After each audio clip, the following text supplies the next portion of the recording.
학생들을 강의실에 모아놓고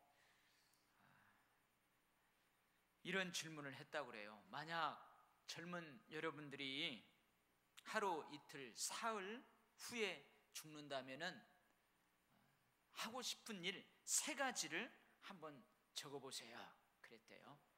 그래서 그 젊은 학생들이 이제 그룹으로 이렇게 모여가지고 이야기를 했답니다. 서로 그래, 우리가 진짜 앞으로 3일 후에 죽는다면은 가장 하고 싶은 일이 뭘까? 3가지를 다 적어서 발표를 했대요. 그 강의실에 꽉 모여있는 젊은이들이 발표를 했는데 3가지 공통된 것이 있었답니다. 그게 하나가 뭐냐면, 나는 부모님을 찾아뵙겠다. 내가 3일 후에 죽는다면 그 3일 안에 부모님을 찾아뵙겠다. 그런 의견이 나왔대요. 2번째는 사랑하는 사람과 여행을 하겠다. 그렇게 대답을 했답니다. 여기 사랑하는 사람 하니까, 젊은이들이 사랑하는 사람 하니까 남자친구, 여자친구를 생각하는데 꼭 남자친구, 여자친구만 생각할 필요는 없어요. 사랑하는 사람과 여행을 하고 싶다. 3번째는 다툰 사람과 화해하고 용서를 구하겠다. 이 3가지 일을 꼭 하겠다고 그 공통점 3가지가 나왔답니다. 여러분 어때요? 이 3가지가 위대한 일들이 아니죠. 그냥 평범한 일들입니다. 지극히 평범한 일들. 죽음을 앞두고 하고 싶은 이 3가지 일들이 지극히 평범한 일들입니다. 여러분, 연초부터 죽음 이야기를 해서 죄송하지만 여러분들도 한번 생각을 해보세요. 내가 2013년이 마지막이다, 내 생의 마지막이다, 그렇게 생각하고 여러분들 2013년을 어떻게 살 것인가? 근데 교수님이 그 학생들의 발표를 다 듣더니 칠판에다가 이렇게 썼다고 그래요. 영어로 Do it now. 이게 무슨 말이냐면 그 일을 즉시 하라, 그 말이에요. 지금 즉시 그 일들을 하세요. 이렇게 적어 놓았답니다. 무슨 말이에요? 3가지 일이 꼭 해야만 될 일이라면은 머릿속에만 두지 말고 지금 바로 행하라.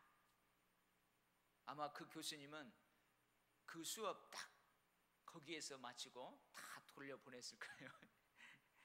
가서 하라는 거예요. 여러분, 그만큼 행동이 중요하다는 것입니다. 행함이 그만큼 중요하다는 것입니다. 우리가 배움의 과정에서, 가르치고 배우는 과정에서 성령께서 감동도 주셨어요. 머릿속에 어떠한 정보를 다 가득 담았어요. 감동받은 것을 지금 행동으로 해야 한다는 것입니다. 깨달은 것을 지금 해야 한다는 것입니다. 우리가 삶을 살아가면서 내가 배움의 과정에서 성령께서 감동을 주셨어요. 감화를 주셨어요. 깨달았어요. 그러면 그것을 즉시 하라는 거예요.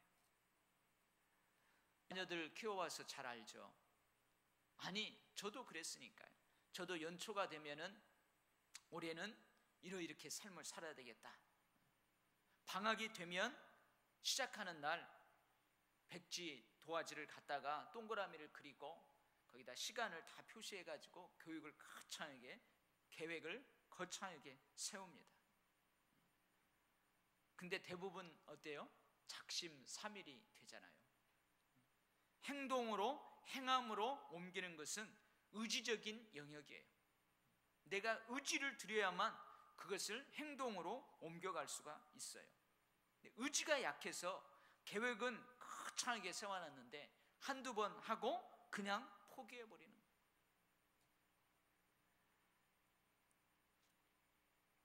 얼마나 안타깝습니까? 오랜 동안 이 지적인 영역에서 많은 것들을 배웠어요. 많은 것들을 배웠어요. 그것을 30cm 밑에 마음으로 감동도 받았어요.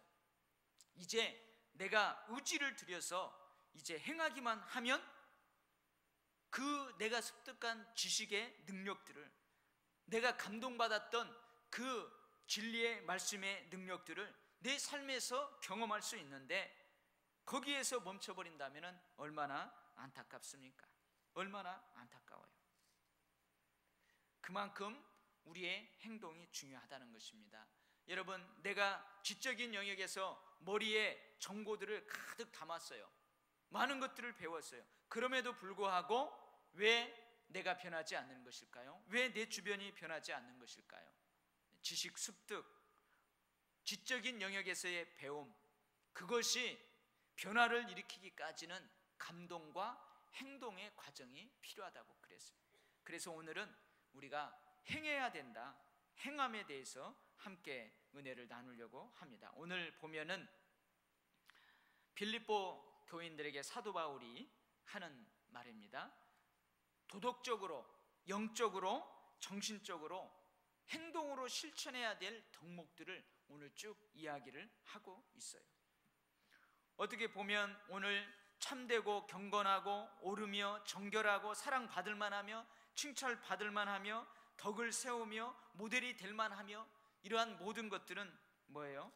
디모데 후서 3장 16, 17절을 통해서 성경이 우리에게 가르쳐주는 거예요. 성경을 우리가 배울 때에 그 성경의 말씀이 우리의 삶의 변화를 가져오는 것들이에요. 교훈과 책망과 바르게 함과 의로 교육하기에 유익한 그 성경 말씀이 우리를 그렇게 만드는 것들이에요. 그래서 처음에 첫 번째로 우리는 참되게 살아가야 됩니다. 우리가 배운 하나님의 말씀을 근거로 참되게 살아가야 됩니다. 거짓말하고 그렇게 살아가면 안 돼요. 이 참된다는 말은 거짓과 반대되는 개념이에요. 진실되게 삶을 살아가라는 말이에요. 경건하게 행동으로 실천하며 살아가는 말. 무슨 말이냐? 거룩하게 살아, 영적인 영역에서 정숙하게 살아가라는 것, 구별되게 살아가라는 것입니다. 무슨 일을 하든지 하나님으로부터 옳다 인정함을 받을 수 있도록 그렇게 행동으로 실천하며 살아가라는 것입니다. 정결하라는 것입니다. 이것은 도덕적인 영역에서 정숙함을 이야기합니다. 순결하게 삶을 살아가라는 것입니다. 무엇을 하든지 사랑받을 만하게 행동으로 실천하며 살아가라는 것입니다. 많은 사람들이 나의 행동을 통해서 즐겁고 유쾌할 정도로 그렇게 실천하며 살아가라는 것입니다. 내가 무엇을 하든지 내 행동을 보고 사람들이 칭찬받을 만하게 그렇게 삶을 살아가라는 것입니다. 무엇을 하든지 덕을 세우는 그것을 목표로 삶을 살아가라는 거예요. 그리고 마지막에 내 행동이 모델이 될 만하게 삶을 살아가라는 거예요.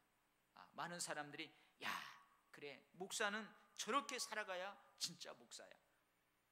그래, 그리스도인이라면 저렇게 살아가야 그리스도인이야.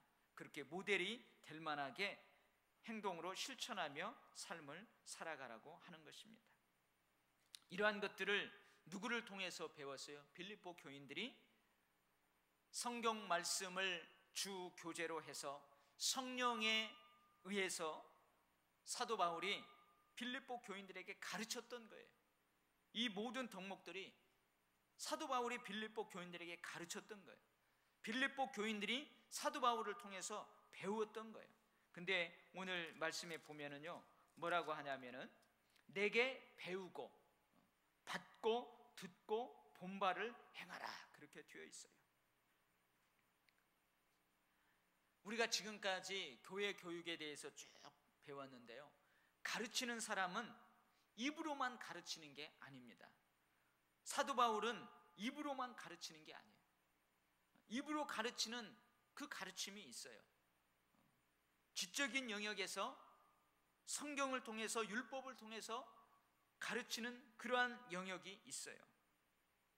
그래서 사도 바울처럼 기독교 교육에 있어서 교사는 가르침으로 학생들을 섬겨야 돼요. 가르침으로 학생들을 섬겨야 돼요. 그러나 사도 바울은 또 한 가지를 이야기합니다. 받고 듣고 본바. 무슨 말이에요? 내가 입으로 가르쳤다면은 이제 행동으로 가르쳐야 된다는 거예요. 섬김으로 가르쳐야 된다는 거예요. 가르침으로 섬기고 섬김으로 가르쳐야 된다는 거예요. 여러분, 힘이 있겠어요? 만약에 제가 그렇다고 해서 제가 이 강단에서 여러분들에게 선포하는 모든 말씀대로 100% 살아가는 건 아니에요. 저도 그 말씀대로 살아가려고 하다가 실패하는 경우도 있어요. 그 말씀대로 살지 못해서 괴로운 때도 있어요. 그러나 내가 행하지 못한다고 해서 그 말씀이 진리가 아닌 것은 아니에요. 내가 그대로 살지 못한다고 해서 하나님의 말씀이 아닌 것은 아니에요. 그래서 목사는 내가 그 말씀대로 실천을 할 수 있는 말씀이든지 하지 못할 수 있는 말씀이든지 그것이 하나님의 말씀이고 하나님이 선포하라 명하셨다면, 감동을 주셨다면 그걸 선포해야만 돼요. 그 말씀의 권위는 하나님에게 있기 때문에 그래요. 그러나 말씀의 권위가 하나님에게 있지만 그 가르치는 자가 그 말씀대로 살아가려고 하고 그 말씀대로 실천하려고 하고 그 말씀대로 행동하려고 하는 것들을 여러분들이 목격하고 보고 듣고 그러면은 그 말씀의 권위에는 더 힘이 생기는 것입니다. 한편으로는 이 행함의 영역에 있어서 가르치는 자도 그렇게 행동으로 실천하려고 무단히 자기의 의지를 들여야 된다는 거예요. 배우는 교사들만, 아니 배우는 학생들만 그것을 실천으로 옮기려고 자기의 의지를 무단히 들이는 것이 아니고 가르치는 자도 그렇게 실제 행동으로, 삶으로 그들을 가르쳐야 된다는 것입니다. 사랑하는 우리 도율교회 성도 여러분, 지금 우리가 2013년도 표어를 생각하면서 이 특별 새벽 기도회 때에 우리가 그 말씀을 부여잡고 지금 기도하고 있는 거예요. 우리가 많은 것들을 배웁니다. 많은 것에 감동을 받습니다. 그러나 마지막 의지적인 영역에서 우리가 그렇게 삶을 살아가지 않는다면 우리에게는 아무런 변화가 없습니다. 행동하지 않는다면 우리의 삶에는 변화가 없습니다. 우리에게 성장과 성숙도 없습니다. 물론 우리에게 변화가 없기 때문에, 우리에게 성장과 성숙이 없기 때문에 우리 주변도 변화가 없습니다. 생각하지 않는 사람의 행동하지 않는 사람의 생각, 행동하지 않는 사람의 배움, 지식, 정보는 휴지 조각과 같습니다. 물론 그러죠. 움직이지 않고 행동하지 않고 가만히 있으면 실패할 그런 기회도 없어요. 그러나 성공할 기회도 없는 것입니다. 성경은 우리에게 말합니다. 행함이 없는 믿음은 죽은 것이다. 행함이 없는 것은, 없는 믿음은 죽은 것이다. 여러분, 내가 하나님을 사랑한다고 하면서도 하나님이 가장 기뻐하는 예배, 하나님을 가장 높여드리는 예배적 삶을 교회에서, 교회 밖 나의 삶의 현장에서 그렇게 살아가지 않는다면 사실은 하나님을 사랑한다고 고백하지만 하나님을 사랑하지 않는 거예요. 행함이 없는 믿음은 죽은 것입니다. 죽었다는 것은 뭐예요? 변화가 없다는 거예요. 실패도 성공도 없다는 거예요. 성장과 성숙도 없다는 것입니다. 여러분, 올 한 해에 여러분 저와 함께 배우고 가르치고, 가르침으로 섬기고, 섬김으로 가르치고 하나님을 힘써 알아가는 그런 가정 가운데에서 여러분의 삶에 놀라운 변화와 성장이 있기를 축복합니다. 그러기 위해서는 우리가 그 말씀대로 살아보려고 하는 의지가 강해야 돼요. 제가 한번 이야기했죠. 물 위로 걷는 방법이 있어요. 물 위로 걷는 방법이 뭐라고 그랬어요? 여러분들이 오른발을 수면 위에 탁 내려놓고 이 오른발이 물속으로 빠져 들어가기 전에 빨리 어떻게 하라고 그랬어요? 왼발을 앞으로 내밀으라고 그랬어요. 그리고 왼발이 물속에 빠져 들어가려고 하면 빨리 발을 내밀어라. 그렇게 하면은 여러분 물 위를 걸을 수 있습니다. 이게 이론적으로는 가능한 거예요. 이론적으로. 그러나 실제 여러분들이 물 위를 걸으려고 하다 보면 이게 안 돼요. 왜 그래요? 실제 삶의 현장에서는 이론하고 달라요. 고려해야 될 변수들이 많기 때문에 그래요. 내 몸무게를 고려해야 돼요. 중력을 고려해야 돼요. 나의 이 속도, 빠름을 고려를 해야 돼요. 마찬가지예요. 여기에서 선포되는 말씀이 진리의 말씀이에요. 살아계신 하나님의 말씀이에요. 여러분들이 배우는 말씀이 하나님의 말씀이에요. 살아계신 하나님의 말씀이에요. 그러나 그 말씀을 삶의 현장에서 그대로 실천하며 살아가기 위해서는 고려해야 될 변수들이 너무 많다는 거예요. 즉 다른 말로 하자면 그 말씀대로 감동받은 대로 순종하며 살아가기 위해서는 포기해야 될 것들이 너무 많다는 거예요. 대가를 지불해야 될 것들이 너무 많다는 거예요. 그 지불해야 될 대가 때문에 포기하는 사람이 있다면 그 사람은 그 말씀의 능력을 결코 체험할 수 없는 거예요. 하나님의 말씀은 살아있다면서요. 하나님의 말씀은 좌우의 날선 검 어떤 검보다도 예리해가지고 우리의 마음과 생각을 뜯어 고치고 우리를 바르게 그렇게 살아가게 한다면서요. 그것을 경험하기 위해서는 많은 대가를 지불한다 할지라도 내 의지를 들여서 계속해서 그 말씀대로 살아보는 거예요. 살아보면 그 말씀의 능력을 우리가 체험하는 거예요. 하나님을 경험하는 거예요. 여러분들이 올 한 해 이러한 놀라운 살아계신 하나님을 경험하는 축복들이 있기를 주의 이름으로 축원합니다. 성경에서 이렇게 그 보석처럼 빛나는 성경이 있는데요. 로마서예요. 로마서. 그리고 마태복음에 기록되어 있는 산상보훈이에요. 산상보훈. 마태복음 5장부터 기록되어 있는 산상보훈, 산상수훈, 산상설교. 예수님께서 산에 오르사 무리들을 모아놓고 설교하신 그 내용, 산상보훈이라고 하죠. 이 말씀은요, 그리스도인들만 좋아하는 말씀이 아니에요. 스님들도 이 말씀을 좋아해요. 스님들도 이 말씀을 가까이 읽어요. 하나님을, 예수님을 인정하지 않는 사람들, 예수님을 그리스도라고 믿지 않는 사람들도 이 예수님의 산상보훈의 말씀은 중요하게 생각해요. 인도의 마하트마 간디가 크리스찬이 아닙니다. 그는 원래 영국에서 유학을 하고 있을 때에 이 산상보훈을 읽으면서 너무 큰 감동을 받아가지고 예수를 믿겠다 하고 교회에 나가서 주일날 예배 드리려고 갔어요. 근데 유색인종이라고 그 영국인들이 그를 쫓아내버렸어요.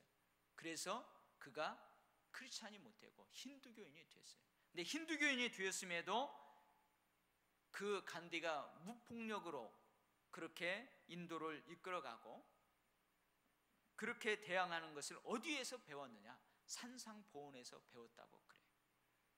근데 여러분, 이렇게 소중한 산상보훈의 말씀을 예수님께서 뭘로 마무리하고 있는 줄 기억하세요? 한번 우리 찾아봐요. 뭘로 마무리하고 있는지. 마태복음 7장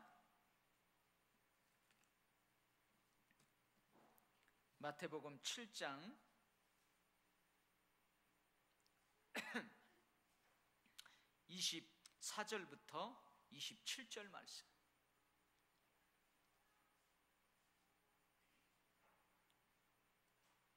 마태복음 7장 24절에서부터 27절 말씀, 우리 같이 한 목소리로 한번 읽어보도록 하겠습니다. 시작. 그러므로 누구든지 나의 이 말을 듣고 행하는 자는 그 집을 반석 위에 지은 지혜로운 사람 같으리니 비가 내리고 창수가 나고 바람이 불어 그 집에 부딪히되 무너지지 아니하나니 이는 주추를 반석 위에 놓은 까닭이요 나의 이 말을 듣고 행하지 아니하는 자는 그 집을 모래 위에 지은 어리석은 사람 같으리니 비가 내리고 창수가 나고 바람이 불어 그 집에 부딪힘에 무너져 그 무너짐이 심하니라. 이게 산상보훈의 결론이에요. 뭐라고요? 말씀을 들은 대로 행하라는 거예요. 그 말씀을 들은 대로 행하라는 거예요. 그 뒤에 보세요. 28절에서부터 예수께서 이 말씀을 마치심에 무리들이 그의 가르치심에 놀라니, 그 가르치심에 놀라니 이는 그 가르치시는 것이 권위 있는 자와 같고 그들의 서기관과 같지 아니함일러라. 그 가르침에 놀라요. 권위 있는 가르침에 놀라요. 감동을 받아요. 그러나 뭐라고요? 감동받고 그들이 권위 있는 가르침에 깜짝 놀랐는데 그 말씀대로 행하지 않는다면 그 사람은 모래 위에 집을 짓는 어리석은 사람과 같다. 그러나 그 권위 있는 말씀에 깜짝 놀라서 감동을 받아서 그 말씀대로 살아야 되겠다, 그렇게 행하는 사람은 어떤 사람이라고요? 주추 위에, 반석 위에 주추를 놓는 사람과 같다, 그렇게 말씀을 하십니다. 사랑하는 성도 여러분, 올 한 해 여러분들의 삶이 모래 위에 주추를 놓는 삶이 아니고 기초가 튼튼한 반석 위에 주추를 놓는 그런 삶이 되시기를 주의 이름으로 축원합니다. 아멘. 기도하겠습니다. 하나님 아버지, 올 한 해 우리의 삶에 어떠한 일들이 일어날지 우리는 알 수 없습니다. 그러나 그때그때마다 하나님의 음성을 듣기를 원하고 하나님께서 우리에게 주시는 말씀을 부여잡기를 원합니다. 그때그때마다 하나님이 우리에게 주시는 그 말씀을 우리가 부여잡고 삶에서 실천하며 살아간다면 우리의 삶에 어떠한 상황과 여건이 펼쳐지든지 우리는 승리케 될 줄 믿습니다. 하나님 아버지, 우리가 올 한 해 그렇게 배움의 과정에서 실천함으로 주의 말씀의 능력을 모두가 다 체험할 수 있게 하여 주시옵소서. 예수님의 이름으로 기도하옵나이다. 아멘.